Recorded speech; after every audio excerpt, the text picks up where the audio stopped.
Hello, everyone. We're going to start our session for today. Welcome, everyone who joined. We have a few more people joining. Um, Without further ado, I'm going to introduce today's session.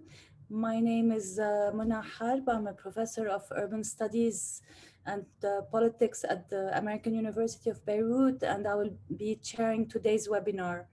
So this is a webinar through which we're trying to maintain against many odds and challenges our educational mission and our role to raise timely public debates and to contribute to discussions on the urban, especially in those challenging times around the world. Today is our third webinar in the webinar series entitled Housing and Financialization in Times of Crisis, which is organized by Mona Fawaz and her team, and which is an e-sequel of City Debates 2020, which, as many of you know, we're not able to hold this year because of the pandemic.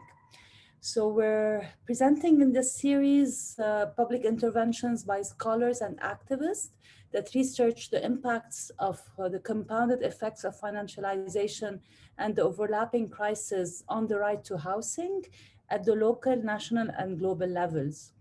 So today's session will host, and we have a great pleasure to do that, will host Liza Weinstein as a speaker to discuss housing and poverty in Mumbai in India in times of the pandemic, and to help us position our thinking in Lebanon and across the world, actually across cities of the world, on the current predicament and how it affects housing conditions. We have two discussants who will build on her talk. Hiba Bouakar from Columbia University, and we were supposed to host Michele Lancione, but he's unfortunately not able to be with us tonight or today, depending where you're at. Our friend and colleague Abdou Malik Simon has very kindly accepted to step in.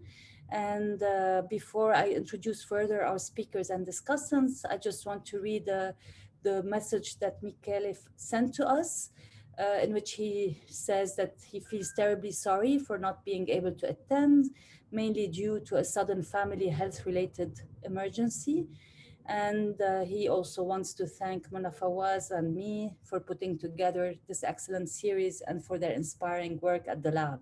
It's actually odd to read something addressed to us like that. Thank you for your kind words, Michele. And thank you to Malik, he says, for showing once more his friendship and stepping up for me in this occasion. And we thank also Malik for being with us tonight. He wishes to all of you and to stay safe, strong, and angry, which I think is a very timely wish. So I know you're all here to listen to Liza. So without further ado, I'm going to introduce her. Liza is an associate professor of sociology and the chair of the Department of Sociology and Anthropology at Northeastern University in Boston. As an expert on politics of housing and urban development in India, she is the author of a book titled The Durable Slum, Dharavi and the Right to Stay Put in Globalizing Mumbai, published by the University of Minnesota Press in 2014.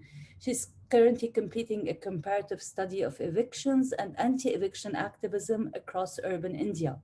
Her work has been published in numerous journals, including Politics and Society, City and Community, and International Sociology. She is also the editor of the intervention section of the IJER journal and is a member of the Displacement Research and Action Network. Her talk for tonight is entitled Illegal by Degree, Legal Exclusion and Crisis in Mumbai's Slum Settlements. I will give her the floor and I will introduce our discussants after she finishes her talk.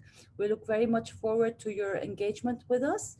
Please send your questions to the Q&A section of the Zoom platform, or to chat if you want. In Q&A, it's easier for us to all see them, and we'll go through them after the comments by the discussants. So Liza, welcome. I'm very happy to host you, although remotely. Hopefully we'll have you live in Beirut at another occasion, but without further ado, I'm going to shut my camera and give you the floor. Thank you, Mona. And thank you to Luna and Mona Fawaz and yourself for organizing this event. And thank you to Hiba and Malik for stepping in for Michelle as discussants today. And thank you, participants. There are a number of you on the call, and I do appreciate you coming on to yet another Zoom meeting. So I'm going to share my screen, and hopefully this all works smoothly. Excellent. So as Mona mentioned, the title of my talk today is Illegal by Degree, and I'm presenting on work that is quite new, quite preliminary, and very much ongoing. I'm going to speak a little bit briefly about the talk that I would have given at the City Debates presentation had we all actually been able to be in Beirut in March, as it ties in. But as Mona said, my comments are focused primarily on India and Mumbai in particular, but hopefully they will resonate with all of you doing work in sites around the world and in Beirut in particular.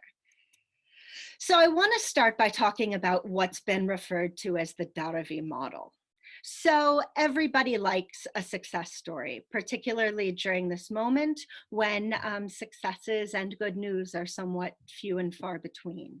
So once the pandemic hit India, and Mumbai in particular, attention really began to settle on the city's slum settlements. Given the density, the poverty, the difficulties associated with social distancing in a community like Dharavi, in slum settlements, everybody was sort of wondering what would happen to slums. The assumption was that slums were going to be the site of spread. Given the conditions,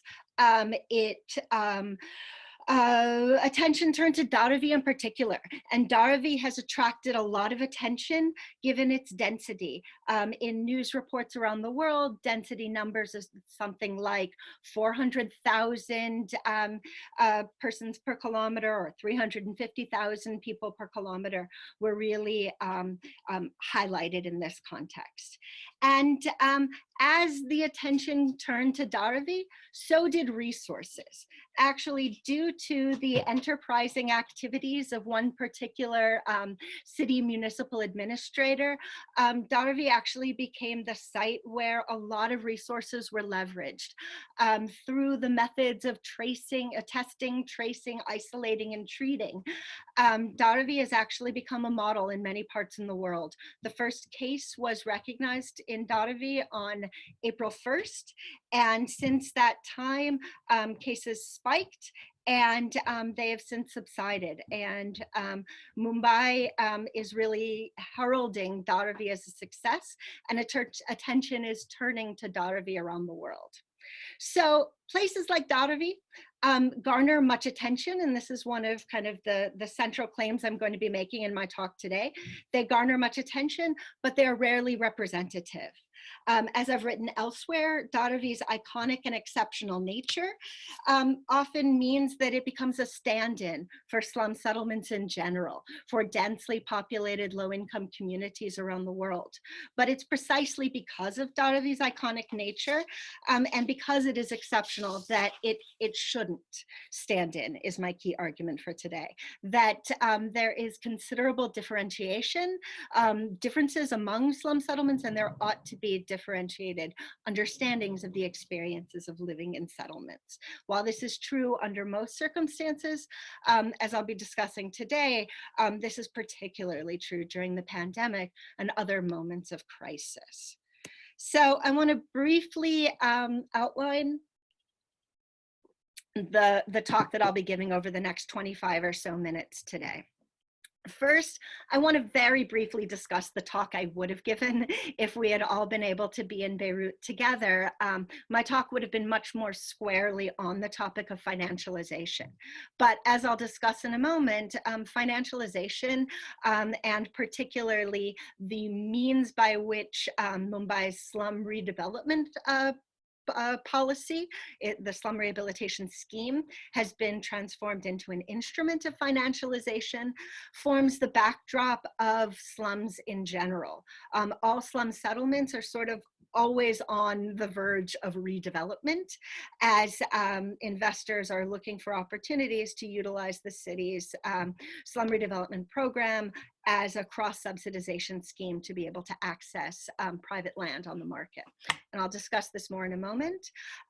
Next, I want to turn attention to a theoretical framing that I'm beginning to develop in conversation with colleagues, primarily health researchers, who we're looking at spaces of slums as not so much as informality as the way that I think has become the dominant framework for thinking about slum settlements, but to really emphasize illegality, not so much as a moral or a judgment on my part, but to look at how they're constructed outside of the law and outside of legal frameworks and what it means to have been illegalized. And then I'm going to discuss briefly what this form of legal exclusion that's produced through this process of illegalization means in particular during moments of crisis. And the crises, obviously the crisis that I'll be talking about is the pandemic, but I want to speak about crises in general and what crisis talk actually does during moments for leveraging resources or promoting particular agendas over others. And then that will allow me to lead into my conclusion, where I'll come back around to this question of redevelopment and financialization. So very briefly, the talk I would have given. So had we all been sitting in Beirut in March, I would have actually discussed two things. First, documenting the process by which Mumbai's slum rehabilitation scheme, which was initiated in the early 1990s, primarily as a populist housing program designed to house the underhoused, to provide free homes to, as it was said at the time, 1 million slum dwellers. And over the 25 years or so, nearly 30 years that the program has been in existence, it has been transformed primarily through the cross-subsidization mechanism into a means by which private developers and investors are able to access slum lands in the city. Given the density of Mumbai, developable land is in short supply, and slum redevelopment, which ultimately means the process of building vertically and clearing up horizontal space at ground level has become a mechanism for clearing land and for turning land over to the private market. And the two things that we, that my colleague Anitra Baliga and I do in the paper that I would have presented is A, document this process of transformation from a populist housing scheme into a method of land acquisition that has then, in the most recent iterations, become a vehicle for international investors as well as domestic investors to be able to access land on the private market. But secondly, to understand the role that residents have played in this process. And one of the key arguments that we make in the paper is that residents are not always victims of financialization and are not always opponents of redevelopment, but under some circumstances, and I think this is the really important point to emphasize, under some circumstances, primarily when they're given legal recognition and built into the policy is requirements for resident consent, they have an opportunity to act as financial agents. And as we argue in the paper, given the sort of sympathies of researchers like myself, we often overlook the degree to which residents are participants and enablers of processes of financialization, but rather tend to emphasize their agency as opposition to projects. But I want to start with this, not just because I think it's an interesting paper and I want you all to be able to access it if you want that opportunity, but also because redevelopment is always in the background of slum settlements. And the degree to which people have an opportunity to participate in such processes as financial actors or as political actors is really a product of their legal recognition. So ultimately, I'm sort of in brief ways talking about three different settlements and three very different kinds of settlements in Mumbai. I mentioned Dharavi at the start of the talk. It's a community that I've written most extensively about, and as I'll draw the distinction out in a moment, it is a notified slum settlement, which means it has full legal recognition. And even though the land is a combination of state-owned land and also some private land ownership, because the entire area has been notified as a slum settlement, that guarantees certain rights and opportunities to residents, including the right to participate in redevelopment schemes, but also forms of legal recognition that I'll talk about that operate outside of redevelopment. The second community is the community I just spoke about, Dobhigat. The paper that I just discussed documents the process by which the Dobhigat Zoppadpatti, or slum settlement, has been transformed into the Paramo Mahalakshmi luxury real estate development. And as I emphasized briefly, the residents have been able to participate in that case as financial actors because of legal guarantees that are given by the policy itself, as well as other policy instruments and legal frameworks that have made them central actors in the process of redevelopment. But for the remainder of my talk, I'm going to talk about the third of the communities on this slide. This is Kaulabandar. Kaulabandar is a non-notified slum settlement as opposed to both Dobhigat and Dharavi. It is non-notified, and I'll explain how some communities are outside of the notification or legal recognition system. But in this case, it is non-notified because it's located on central government land. It is located on the Mumbai Port Trust.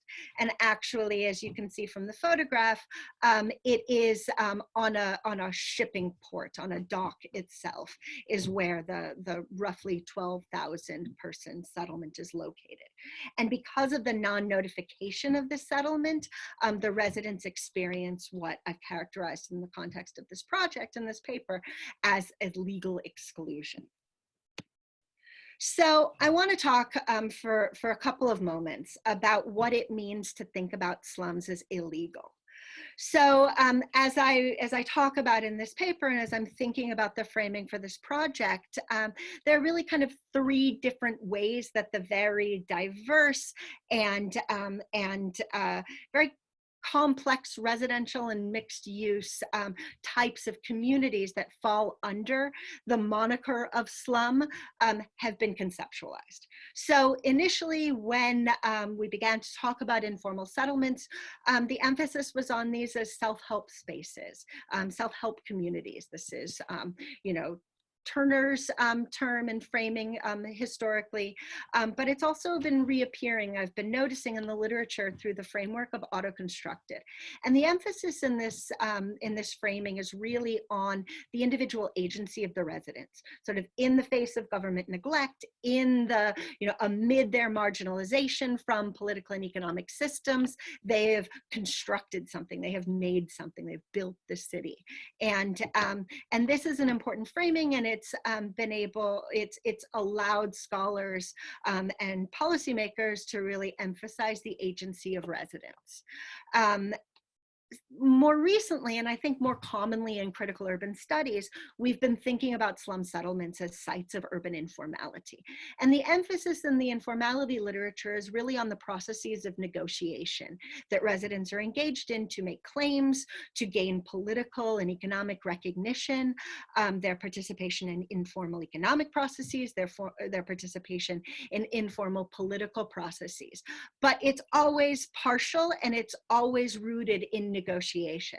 Often this falls under the sort of client-patron relations and understanding the political system that enables these negotiations, which vary in different contexts.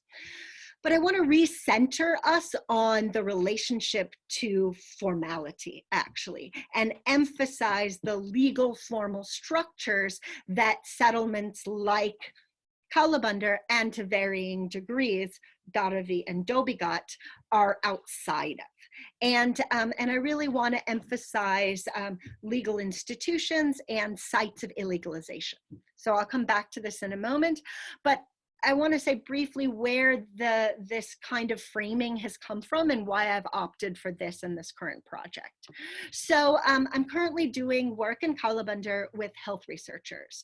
And this project really grew out of an effort to understand slum health conditions, particularly the health disparities between slum settlements and non-slum settlements, but also between notified and non-notified slum settlements. So it's out of this work and out of my collaboration with these scholars that the distinction was drawn that while health conditions in slum settlements overall are worse than for the general population, even the general population of comparable levels of poverty, the conditions in those slum settlements outside of formal legal recognition or non-notification are much more severe.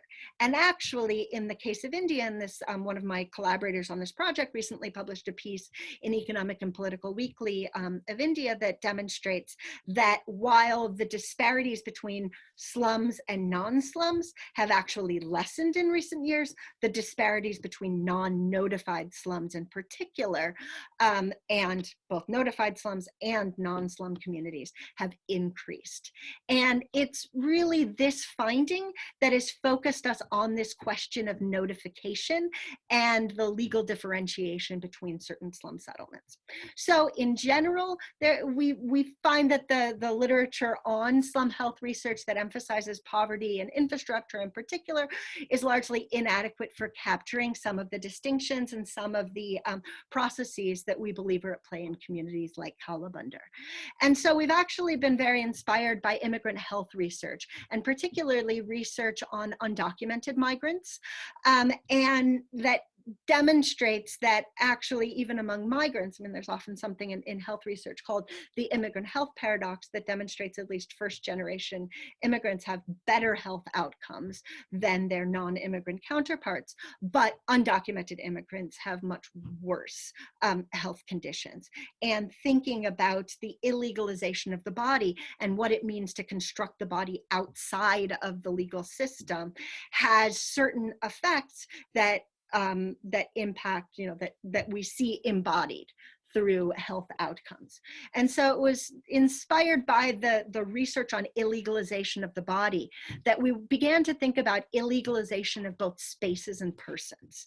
And so, as I'll explain in a moment when I talk a little bit about the methods that we've used to construct this, our multi-level study is really trying to understand what it means to deem certain spaces illegal, to notify and non-notify certain spaces and construct them outside of legal frameworks, but also how that relates to the person. And so we've designed a multi-level study that looks at the impact on the body as well as on the place and on communities' relationship to the larger political and legal system.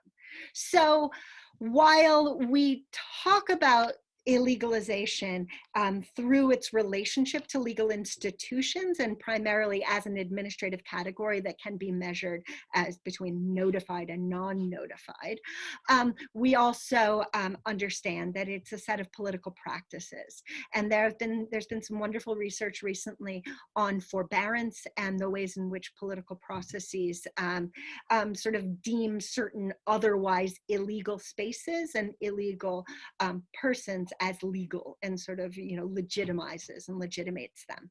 And then as well as through daily negotiations through subjective orientation and particularly stigma, as well as embodied conditions.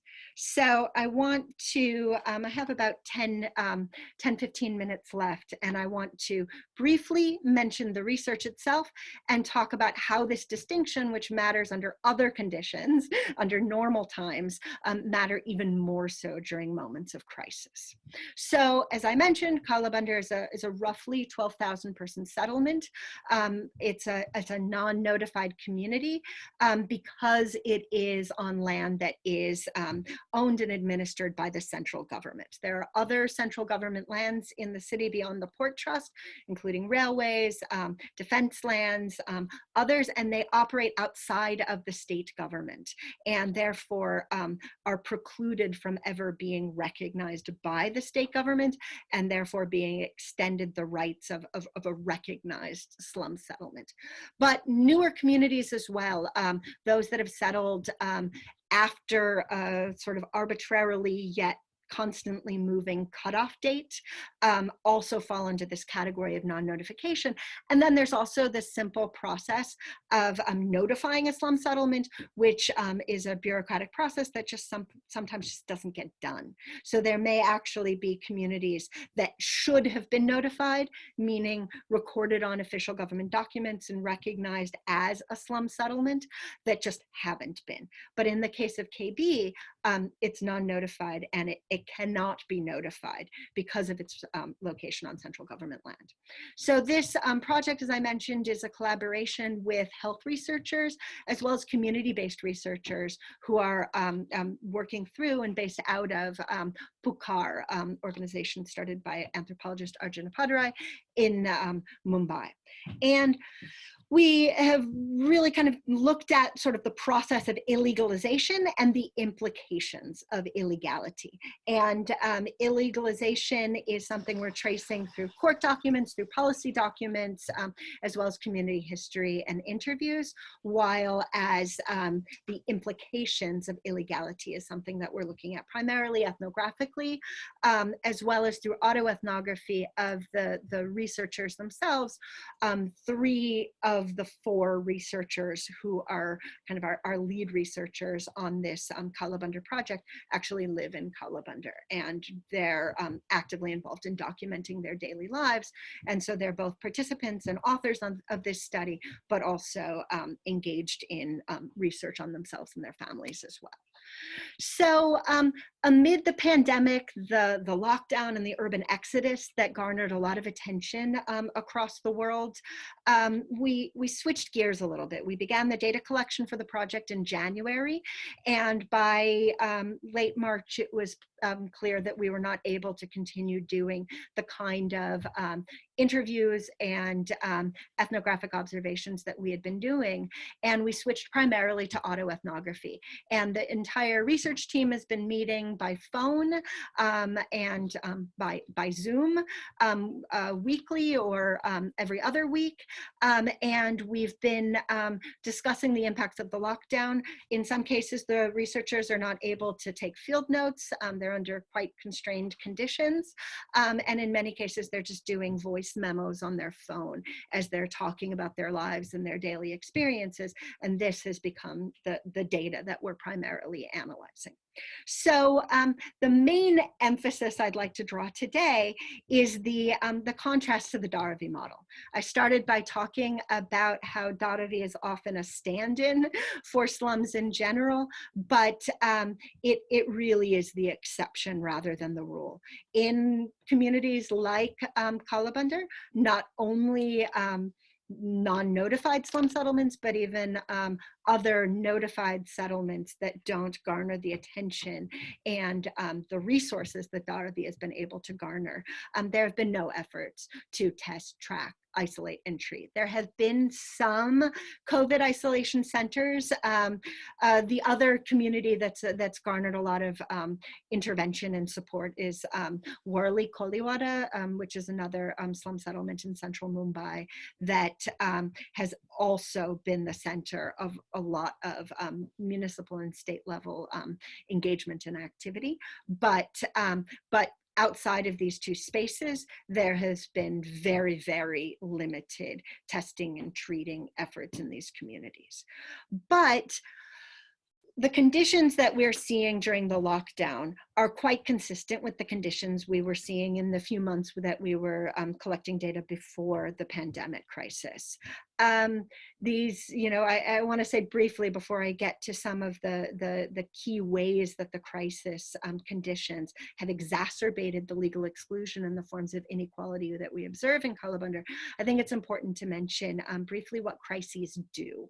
The pandemic is, it's a crisis, but the communities like Kalabandar experience crises and moments of heightened activity and intervention where daily life cannot proceed as normal on a fairly regular basis. And so the regularity of crisis is something that's been discussed extensively in the literature, and is something that people in communities like Kalabandar experience on a regular basis. Crises, some other ones that exist within Kalabandar include flooding events. As I mentioned, it's located on the port, and monsoon flooding is a regular event. Homes are destroyed each year, and people often have to rebuild and reconstruct.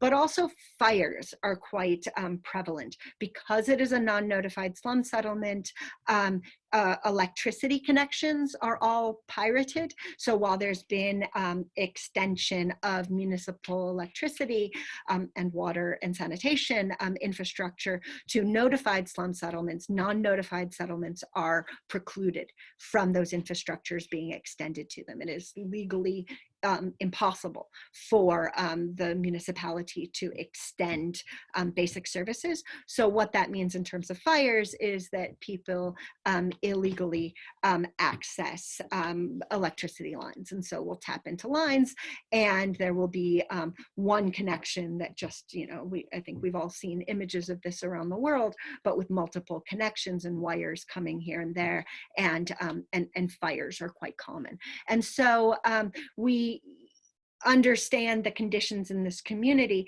to be dealing with regular crises. And what crises do is they focus attention, they garner resources, they create policy windows and opportunities. But as I'll talk about sort of in my conclusion in just a couple of minutes, as emphasized, as Naomi Klein's shock doctrine, they're also used to legitimate existing transformations, authoritarian moves, neoliberalizations in policy and practice that have made redevelopment and financialization a solution in search of a problem. And so I'll come back to that idea in a moment. But I want to speak for just a couple of minutes about the experiences that our researchers have had during the lockdown. Police harassment is very common in communities like Kalabandar. Because they operate outside of the law, the police often and regularly exploit that knowledge and extort residents much more commonly than happens in most slum settlements around the city. Notified settlements tend to have much more regularized and routine relationships with the police, but the relationships with the police in Kalabandar are very strained, and they have become much more so during the pandemic. As it was explained to the research team by one of the researchers, as we were kind of musing about why there has been more extortion and more harassment now during the pandemic than under other circumstances, it was speculated that the police have lost other sources of revenue. They're not able to extort from daily activities underway elsewhere in the city, and so they're spending a lot of time in Kalabandar, and they are waiting for people to leave their homes to engage in some kind of income generating activities that are illegal. There have been an extensive seizure of illicit water connections that residents use, pumps that they use to kind of tap into the municipal water supply that's quite several blocks away, but all of their equipment has been seized much more regularly, and they have to repurchase it, and they have to pay bribes to be able to get much of it back. And those conditions have become much more severe during the lockdown. I could talk a little bit more about this in the Q&A, but this is kind of the most significant finding that we're having about the ways that legal exclusion is exacerbating conditions during the crisis. But the second way is a lack of documentation. Because it is not a notified slum settlement, there are not formal legal recognized property rights and other forms of documentation that people typically use to be able to access ration cards and other forms of identification. And as the hunger crisis and food shortages have accompanied the pandemic crisis, ration cards have been the primary mechanism for distributing food aid to people in lower income communities. And we've learned that our community members in Kalabandar have not been able to access that food aid because many of them have been unable to get ration cards. And so while this is a condition that we see at other times, it's a condition that's been exacerbated by the crisis, by the fact that there is exceptionally more hunger than there is under other circumstances. And as some people have gone to their villages of origin, in some cases where they actually have ration cards associated, but others have remained within the community. Those that have remained have been largely unable to access food. And so Pukar and other organizations have been able to distribute some food aid informally, but they're outside of what the government has provided to its citizens across the country. And the limited trust that exists both with the police, with government officials, that under other circumstances are just part of daily life within a community like Kalabandar are even exacerbated and exaggerated during a time of crisis when those relationships to the government are even more necessary than they are at other times. So I just want to briefly, I think I'm at my time, but I briefly want to mention some observations that have been made recently. So, I mean, I had mentioned initially that redevelopment is always in the backdrop of communities like Kalabandar, like Dharavi, Dobighat, slum settlements across Mumbai.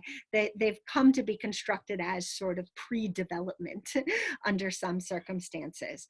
And there's just a fabulous piece that was just published in Scroll this past week that emphasizes redevelopment that had been a major sort of motive for densifying slum settlements that's now been reframed as an opportunity to de-densify slum settlements. And so, you know, I mentioned here that redevelopment and financialization is a solution in search of a problem. But what we imagine is that because communities like Dharavi, like Koliwada, Dobighat, Kalabandar are framed as a problem, a potential spreader of the virus.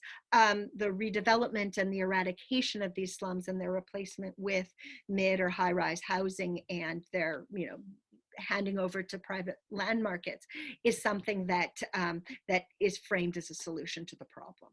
And so I have, you know, an image from The Guardian, and this map is from a redevelopment plan that the municipality and the Bombay Port Trust, the Mumbai Port Trust, has presented proposing redeveloping the eastern portlands in which Kalabandar is located. And as we anticipate, as you know, the buzz around redevelopment has begun to spread as a post-crisis response, as a way to prevent such crises from arising in the future, we anticipate that these sort of always in the background plans for redeveloping the Eastern Harbor Front will get revamped again and will be revived. So in contrasting Kalabandar, Dobighat, and Dharavi, I recognize that in Dharavi, the residents sort of emerged as political actors in part because of the location, as well as the legal status. In Dobighat, they've emerged as economic actors, but in a place like Kalabandha, there are very few rights that residents will be able to claim because of their location outside of formal legal systems. All right, so those are my comments. I'm stopping sharing and handing over. Thank you so much, Liza. It's been really insightful to see how the crisis amplifies both violences and repression and criminalization, and of course vulnerabilities in conjunction to that. I don't want to take time out of the discussants and the discussion, so I will introduce our two discussants for tonight. Hiba Bouakar, who's an assistant professor at the Graduate School of Architecture, Planning and Preservation at Columbia University. Her recent book, For the War Yet to Come, Planning Beirut's Frontiers, published in 2018, examines how Beirut post-civil war peripheries transformed through multiple planning exercises into contested frontiers that are mired in new forms of conflict. And her first co-edited book, narrating Beirut from its borderlines, incorporated ethnographic and archival research with art installations, architecture, graphic design, and photography to explore Beirut's segregated geographies. Currently, Hiba is leading the Post-Conflict Cities Lab at Columbia University. She received her PhD in City and Regional Planning from UC Berkeley, and she holds a Bachelor of Architecture from AUB, and a Master's in Urban Studies and Planning from MIT. Her comments will be followed by comments by Abdulmalik Simon, who I believe is known to most of you here. He's a senior professorial fellow at the Urban Institute at the University of Sheffield currently, and also honorary professor at the African Center for Cities and the University of Cape Town, and the visiting fellow at the University of Tarumanagara in Jakarta. His most recent book, Improvised Lives, Rhythms of Endurance for an Urban South, has been published with Polity. So I'm going to start with comments by Hiba, followed by comments by Malik, and then we will open it up to Q&A. Some of you have already started posting them, so I invite more of you to do that so Liza can respond and engage with your insights. Thank you again, Liza, and Hiba, tfaddali.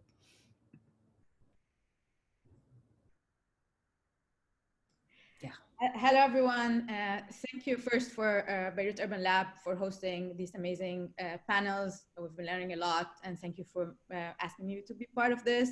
Thank you, Liza, for the amazing work and for always providing food for thought. So the way I'm going to go about it is I became curious about a few questions that I'm going to ask you. Maybe some of them maybe are just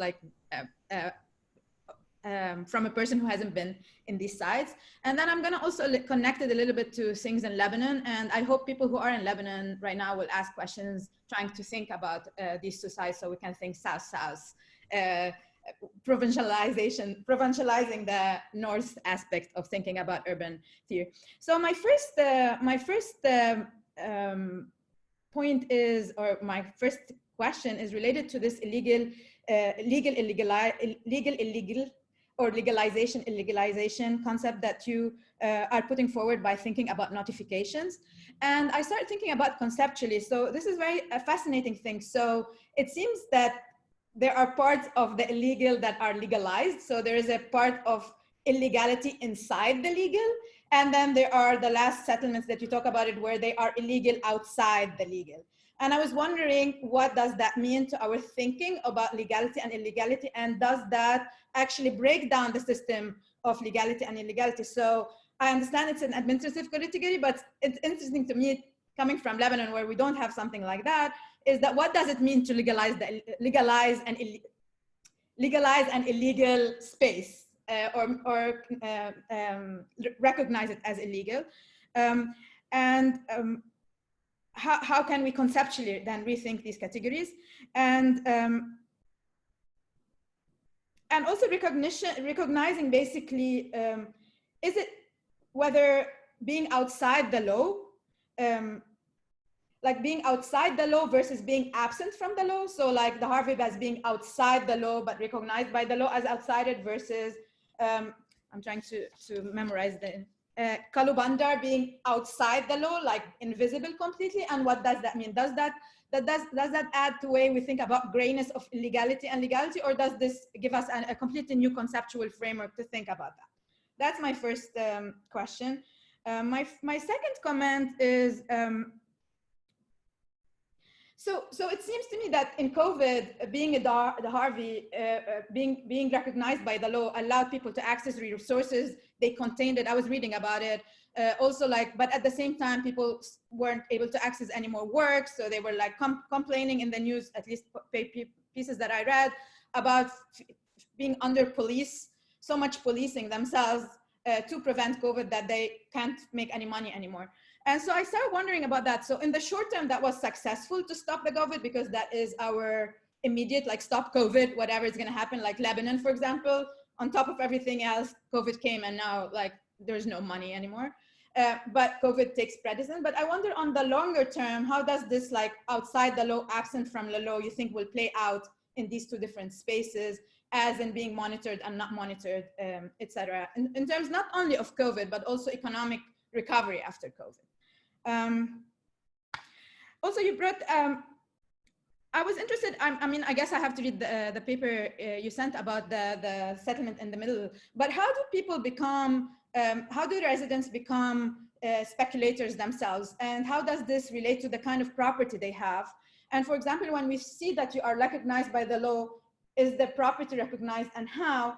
And when you're absent from the law, like when you're squatting on central land, like you're saying on the Port Authority land, what does that mean to property and redevelopment? And, or is this not in the future? This is not a future that you can expect. And so therefore you're not invested in property, making it property so that you can gain financialization, access to financialization later.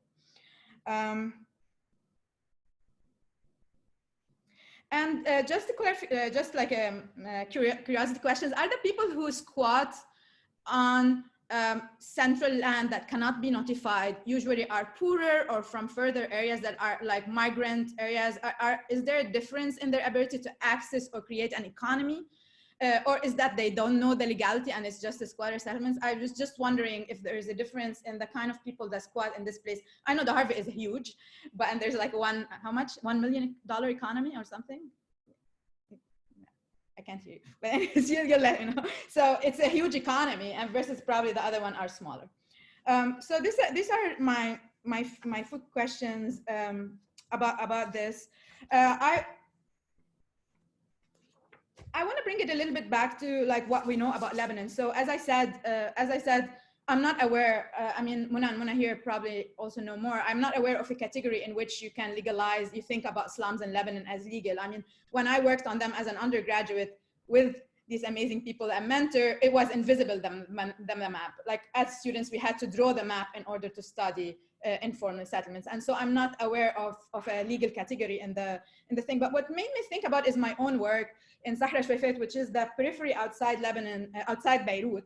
Sorry, and what was interesting about it is that actually the financialization that you were talking about is how in the initial phases of the development of the area, the landowners and the developers joined forces, like so, to get access money from the banks, to access loans from the banks. And eventually some of these projects, and then the landowner usually was promised an apartment or 2 apartments in the building while the developers sell the rest of the building. But they had to join forces together because neither the developer had all the money and nor the landowner was able to develop it. And then that's how access loans. What's interesting to me is that this land was former, right? And then some of these collaborations were successful and they were able to finish the building and create tenure and give people tenure, the Sak al-Akhdar, the green paper.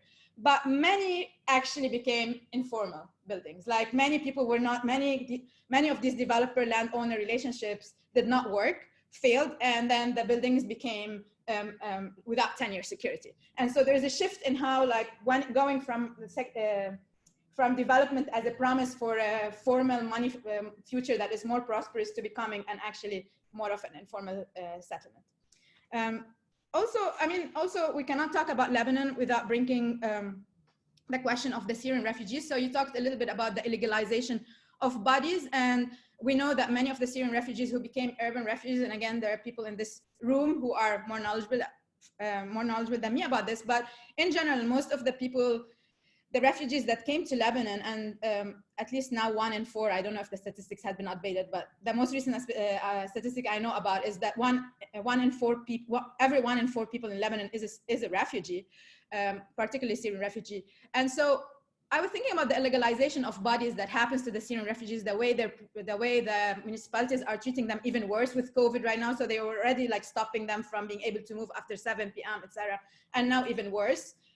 So they're controlling them, but they're also excluded from the health system. So they're very dependent on like NGOs that will probably test them, but they don't have access to the legal health system.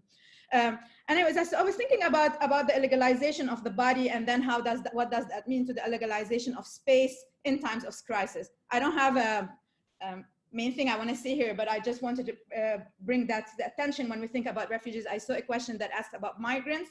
And so what we think about them when we think about the legal, illegal, especially in times of crisis where you shouldn't be differentiating between who's a citizen and who's not, or who's a resident, because it's a community health. It's a tragedy of the commons kind of situation that's happening right now. I will stop here, and then I'll ask more questions later if needed. Thank you. Thank you, Hiba. Liza, how would you like to do this? Would you like to respond now, or would you take more comments from Abdul Malik? I think I'd prefer to take Malik's comments as well, and Okay. because I think this covers the gamut, and I can begin to answer some of these questions together. Sure. Wise choice. Malik, would you like to proceed? Thank you, Mona. And thanks for the opportunity to come today. Michele and I felt that it was important for at least one of us to show up, just because to express how deeply the Urban Institute feels about the work of the Beirut Urban Lab, the extraordinary work it's doing under such dire circumstances. And so this is more a kind of expression of solidarity and appreciation more than anything else. Thank you so much. That means a lot to all of us. I know I speak on behalf of all of us. Thank you. Liza, again, I mean, you've been at this a long time, and the argument that you have made is really crucial, and it's really well argued, and I don't really have any critique of it at all. It's essential, and it's particularly interesting coming now a few days after researchers at TIS, have done this sort of important mapping of what they see as the browned out sections of Mumbai, and making a similar argument that the status of illegality really has dire implications in terms of who has access to what kinds of opportunities to endure and to have access to basic health services and provisioning. I guess many of the things I was going to ask, Hiba has already asked. But perhaps just to frame a few things in a somewhat different way, which is, I'm curious for you, why have these territories of illegality persisted for so long? What does this do? I mean, on the one hand, it's clear whose interests they may serve, but are there other kinds of complicities involved, other kinds of symbolic value for maintaining territories within this kind of state of illegality? And that's related to the question then, or the issue of then, what does notification do? Okay, notification in many respects secures a certain kind of title, it makes things visible, it provides official channels in which to make claims. But does notification really, in the end, provide all of that much in terms of sort of the long-term prospects for a kind of endurance for particular ways of life and particular residents within particular places? So I guess what I'm asking is that instead of seeing a kind of binary between legality and illegality, if one sees it more as a kind of continuum, an oscillating continuum of different kinds of proportionalities, what is it that notification does or does not do in relationship to that which is not notified at all? Because as you've written about before, and as many of us are well aware, within such popular districts, that economically, politically, they couldn't survive without large measures of illegality, of illegal operations, of illegal configurations. We know that metropolitan structures like Mumbai, which are repeated in many different regions of the world, that legality only goes so far. It doesn't go all the way down. That if you're going to go all the way down in terms of really managing everyday processes on the ground, that these are largely outside of the law in many respects, even though, so the model of in Mumbai of the corporator, who knows what the corporator is really up to within particular kinds of circumstances. So I guess I'm just asking how you conceive of relative legality, situations of legality and illegality as distributed over a kind of metropolitan space with different kinds of gradations and different kinds of emphases, and what those different kinds of proportionalities actually do or don't do within the kind of metropolitan system. Because we all know that, I mean, it's interesting, you know, from what Gautam Bhan has said in recent weeks, by virtue of being involved in sort of the Delhi state official mechanisms of provisioning, is that what gets made visible during this time are all these different spatial geographies that just don't fit. They don't fit either in terms of the kind of binary of notified or unnotified. They fall within the interstices of these kinds of configurations. And we don't know quite what these kind of geographies are, but all of a sudden they're now being made visible. And so how does that fit in with this? I mean, it's not questioning the basic need of the argument at all. I'm just wondering, within these kinds of, if one is to reframe it in this way, what you might think of that. And then perhaps finally, my colleagues at the School of Environment and Architecture have been arguing, you know, Prasad and Prasad Shetty and Rupala Gupta have been arguing in recent weeks that within the crisis period, that there will be this kind of call for more intensive normalizations and legalizations, and that we have to be careful to what extent the call for greater legal frameworks and normalizing processes simply are at the convenience of the state and not to its citizens and not to its residents.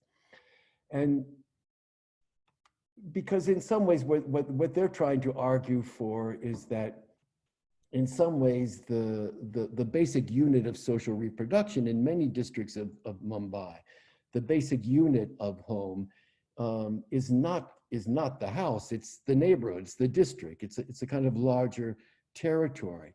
But within the normal vernaculars of how things are recognized, how citizens are recognized, they're not recognized within that kind of rubric.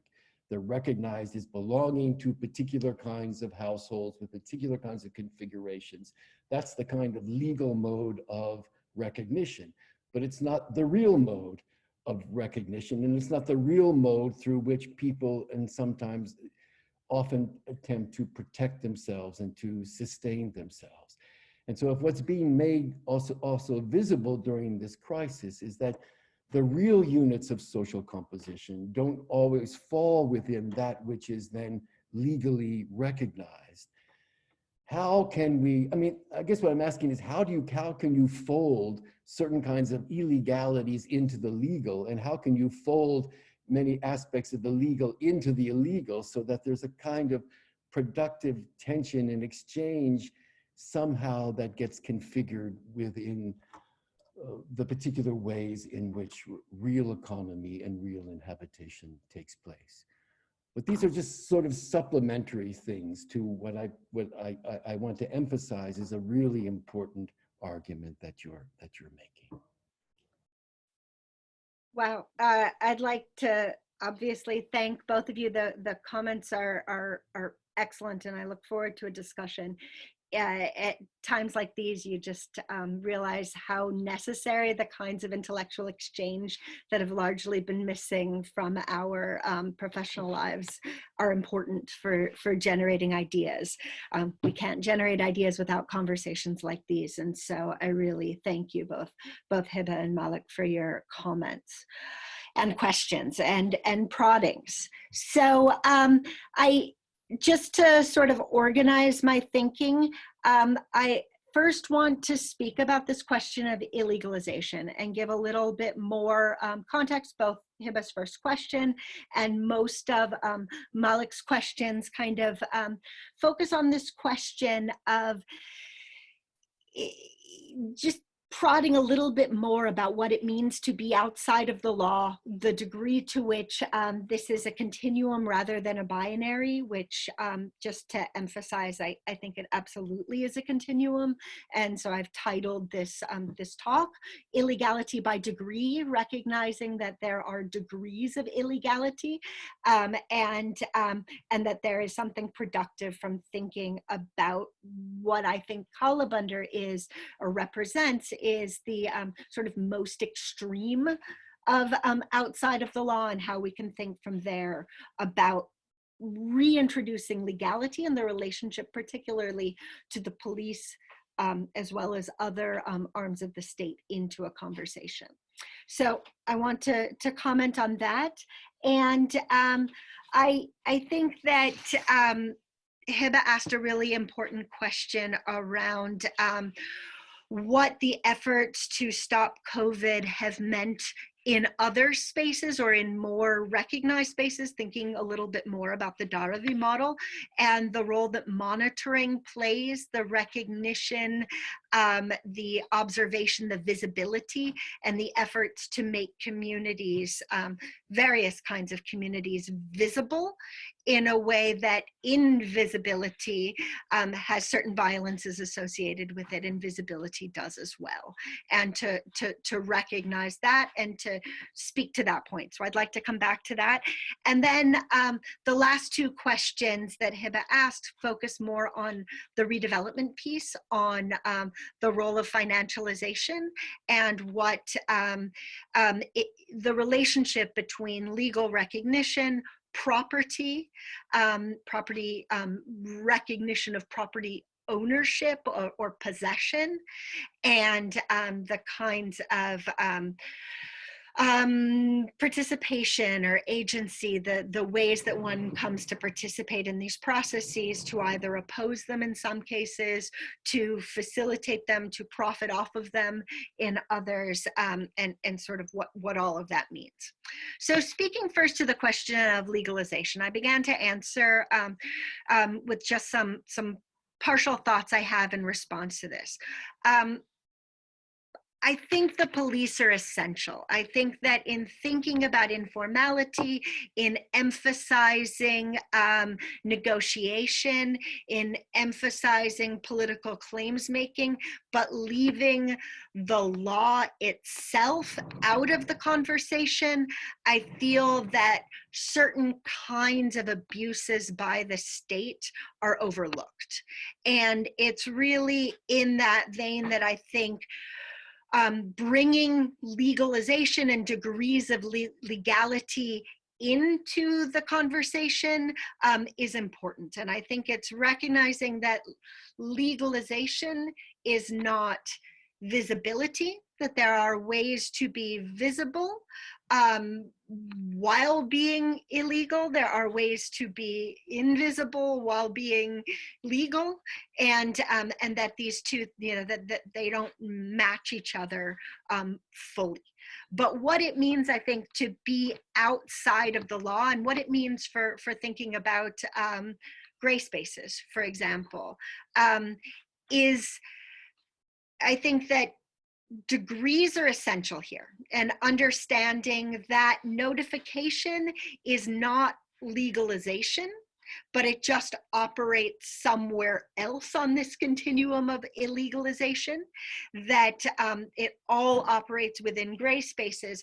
But when one is afforded certain forms of legal recognition by the state, relationships with state institutions change. The ability to access certain life-supporting resources under certain conditions when they're necessary, such as being able to get a ration card because you have a recognized address.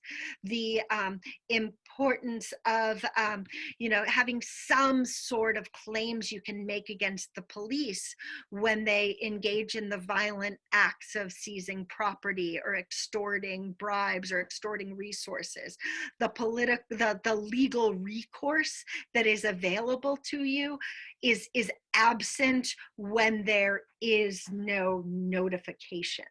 And so how, to respond to Hiba's point about how the legalization of the illegal and the illegalization of the legal sort of come together, understanding within this larger universe of illegality, and outside of the formal recognized law, slum settlements occupy this space. The process of notification has been a process of recognition that has come about primarily through democratic claims making, through expanding constituencies, by building vote banks, as they're called popularly, by extending some kinds of basic provisions when there isn't sort of a mechanism to do so without recognizing these spaces. And so there are popular movements, political enfranchisement, etc., that is entailed in the process of notification. But there's a recognized limit to that. In speaking to government officials about why some communities become notified and why others don't, it's sort of just a matter of minutes usually before the moral hazard argument is brought up. That if we notify all settlements, then people will come, they'll exploit the system, they'll come to get free houses, they'll come to get shoddy toilet facilities or whatever they think people would come for the promise of, that is provided under a notification system. So there's always that keeping some people out. And I think that is, although it's rarely said so explicitly, it's often used as a disciplining strategy to demonstrate that you will never be fully enfranchised. Not everybody will be. And so hence these degrees of legalization that come into play, and the sort of the most illegal case that's always out there. And usually it's put out there as a warning to migrants not to migrate. If you come now, you may live in a slum settlement, but it won't get extended basic provisions. You won't be extended basic rights because you will have just come. But I think understanding the city and the metropolitan system of Mumbai as a set of overlapping and conflicting jurisdictions where the state government doesn't have control over all of the land, and Kaulabandar exists as central government land. I mean, the land on which they live was developed initially by the East India Trading Company as the port, and it is a colonial space that was always kept outside of the government government. It was impervious to sort of democratic self-governance when it was extended, and it was sort of maintained in that way, that this is the economic engine of Mumbai, is the port, and therefore it must be managed differently and outside of a political system. And so when residents began to migrate to the area, and this is speaking to the last question that Hiba raised about sort of who's more likely to live in notified settlements versus who's more likely to live in non-notified settlements. Absolutely, it's the most poor, it's the most marginal who come to spaces like Kalabandar. The community was originally settled by people who worked in the port, doing some of the most dangerous, the most marginalized work. There's actually, I think, many people within Mumbai don't even know that there's actual shipbreaking work that happens in the adjacent community to Kalabandar, which is the dirtiest, most hazardous, most dangerous work in the world, or among the most. And those are the residents of Kalabandar. And so even if they've been there for a very long time, they haven't gained sort of inclusion and enfranchisement in that way. And so, I mean, this is all to say that there are a variety of reasons why the most illegal exists, and the most invisible and the most harshly managed by the disciplinary instruments of the state exist, but that they exist simultaneously with the Dharavi model and with other spaces, and that often, and this is really my concern with heralding the Dharavi model, is that becomes the stand-in for all spaces like this, when that is far from representative of what most people actually experience and contend with in their daily lives.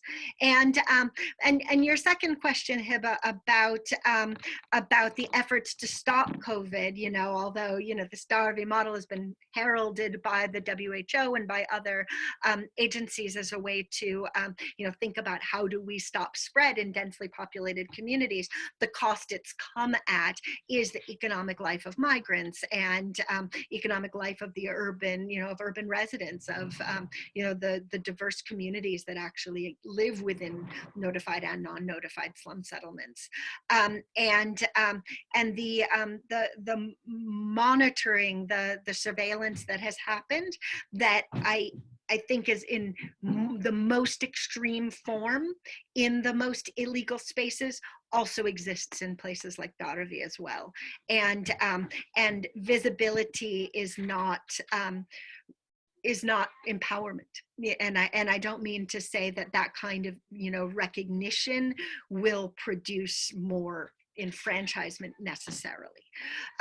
But yeah, I mean, you raise an important point that I think, has to be put into the conversation when you talk about the health crisis and getting the health crisis under control versus the economic crisis. And the two are so dramatically intertwined. And people do not feel they have the luxury. I mean, you hear this argument around the world among people, certainly in the US, where people want to have the right to not wear masks and that kind of thing. But it actually exists in a place like Mumbai, where, in the rank ordering of concerns, the viral spread is really far below the actual starvation that is the alternative. And so understanding how these things get balanced is a very complex landscape, but one needs to think about these relationships in that process. And so in my last set of responses, I want to talk about redevelopment.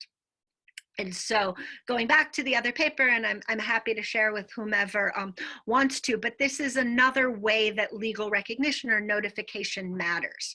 So in the case of, the middle community that I had on the slide, Dobigat, the process by which they've been able to become speculators off this process is not so much actually about the home and about the specific property. And I think that this is an interesting and important piece, that having a home gives you economic recognition. So it doesn't guarantee you something necessarily, then it begins a process of negotiation over what compensation will actually be, and your ability to negotiate, the political power you have, the constituencies you're able to mobilize, determines the allocation of property and resources and compensation. But people build 4 houses and a roof. I mean, that's sort of what the law actually states, that if you have 4 walls and a roof, then you have to be contended with, regardless of the size of that space. So there, in the midst of redevelopment, there's often a scramble to put up 4 walls, and in order to be able to be an actor in these conversations. And what that's actually enabled is that your consent is a commodity. And so when I talk in this work about residents being speculators, it's actually not the specific piece of property, but their permission that is their permission to redevelopment that is a requirement to enact the redevelopment scheme. And that permission that they need from residents, they don't need it from all. And this is where notification and these layers of legal recognition matter. And even in a place like Dhobigat, it's about, I think we discovered, in the course of this research, it's about 60% have that legal recognition and the other 40 don't, and can be displaced without their consent. But because of the power that the 60% have, they'll often negotiate for recognition for a larger set of community members. And so those negotiations often do entail. So the fact that it's a notified settlement, even if not all residents have that legal recognition, and that's contrasted to a place like Kalabandar. And Kalabandar is absolutely going to be redeveloped. It's sort of a matter of when, not if. It occupies, coastal property that's adjacent, sort of most directly to Navi Mumbai, New Bombay, where a new airport is being constructed, and the sea link that now is on the western side of the island city is being discussed, a comparable sea link to connect the eastern harbor front to the sort of peninsula of Navi Mumbai, and without it being a regularized slum, there is no requirement of consent. It's sort of outside of that legal framework, and the kinds of land expropriations, the kind of seizures that are the most violent in other conditions that have largely not been possible any longer in Mumbai because of the process of notification and the consent clause is absolutely possible because of the non-notified status of communities like Kalabandar. So I answered in a much longer-winded way, but I'd like to hear from others. Yes. Thank you so much, Liza, for this. It was very rich. I think you answered some of the questions that are coming. We have a large set of questions from the audience. I don't know, it's actually a bit complicated to see them on Zoom and take the time to read them. So maybe I'll select one from the chat that is interesting because it allows us to make it to draw comparisons with cities in the north. So you were asked how, as part of your work, we can have insights if the Dharavi model within the pandemic situation, how does it realize the plights of self-help settlements in the global north, such as tent cities in some US cities? Do you find parallels there? And the second component of that question is how far the non-notified settlements, like Kalabandar that you were discussing, be compared to the invisibilized homelessness in the global north. So maybe you can say a few words about that. We are going to take a few more minutes. We usually try to wrap up at 7:30 p.m. Beirut time, but we can take about 10 more minutes to try to answer the questions from the audience and give the floor back to Malik and Hiba if they would like to add anything too. So Liza, do you, I don't know if you see So that question, it's in the I chat. can see the Q&A. Yeah. And one thing I would like to do is I'd like to save the questions if possible. Right. And I would love to respond offline or perhaps in another venue. A couple of people have asked for papers and things like that. And I would be happy to continue the conversation. And I invite anyone to email me. I am, this is very much work in progress and I would love to exchange further. But speaking briefly, maybe this will be the last comment that I make in response to what you pulled out, Mona, and then hand it over to Malik and Hiba to wrap up, is this question of how the findings translate, because to a large degree, the story that I'm telling is very specific to Mumbai.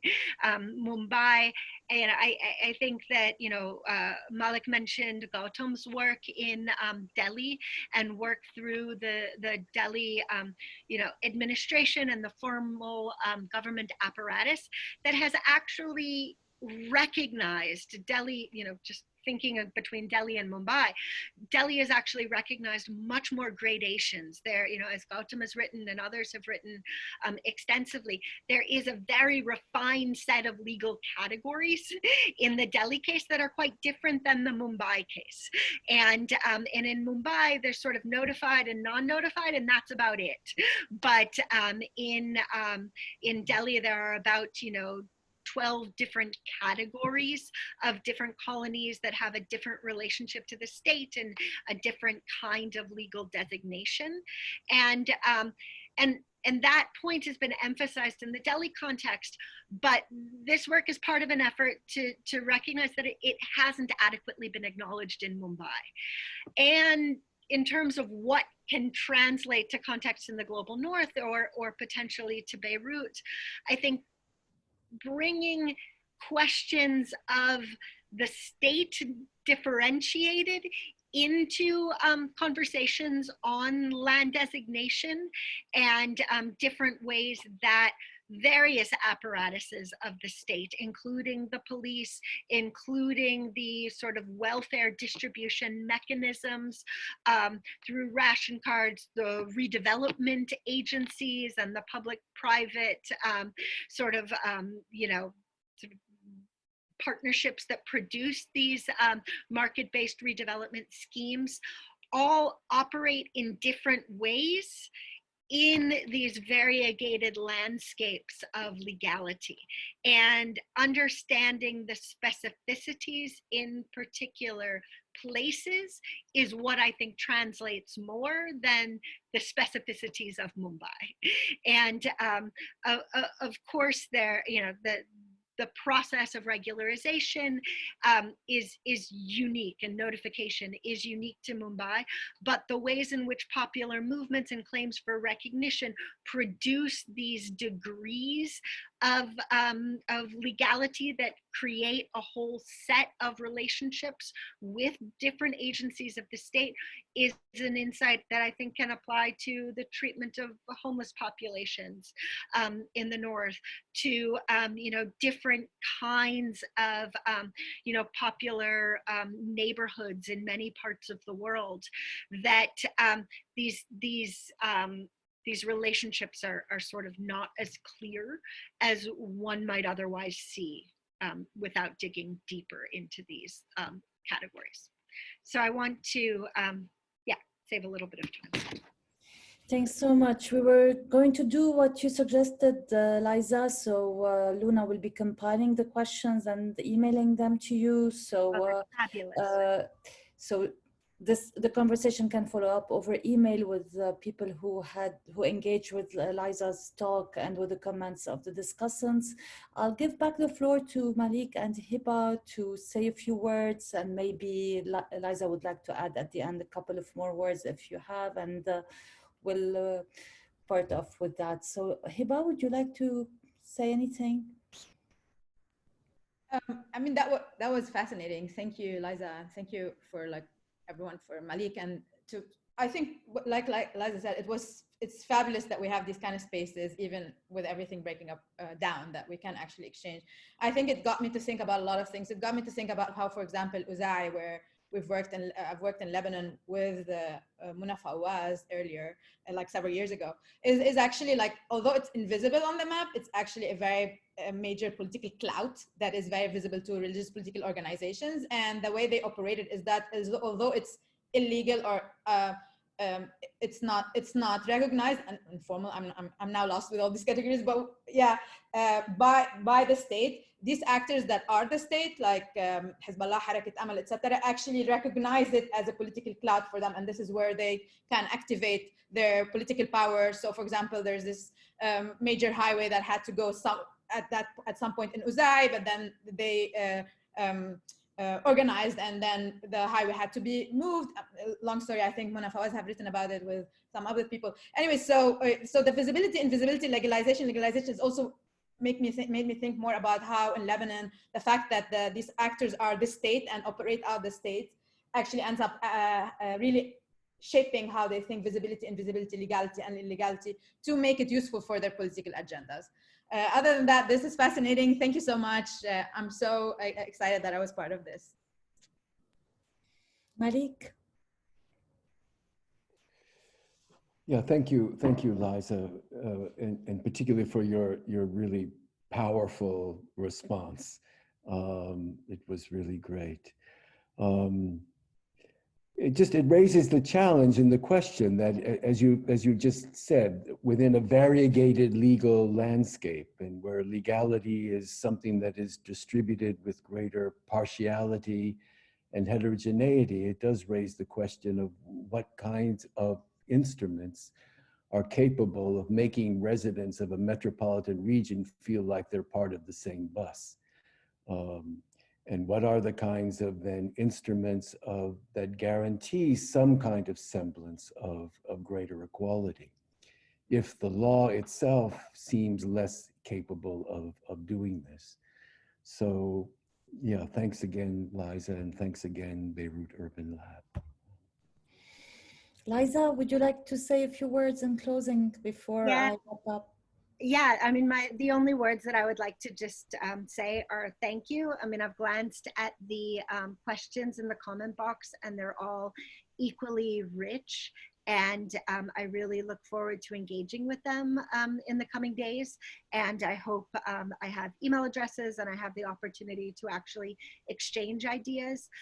But thank you to Hiba and Malik. You've given me a lot to think about. I really value spaces like this, but I cannot thank enough the Beirut Urban Lab and the opportunity to really be able to participate in this fabulous series that you've been able to make something very meaningful out of what was a cancellation and what could have been a loss. And so rather than a loss, it really has been just a real fabulous opportunity to engage. And thank you for providing that platform. Thank you, Mona, for moderating today and for inviting me to be part of it.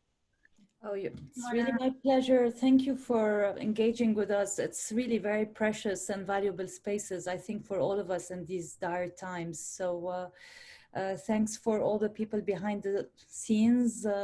Mona Fawaz is there. If you want to put your camera on, Mona, and say hi to everyone. She's also the brains behind the city debates this year, and Luna is here too. So hi everyone. You get to see Luna because she always hides. So thank you for all of your help, especially in the plans to get to Beirut and then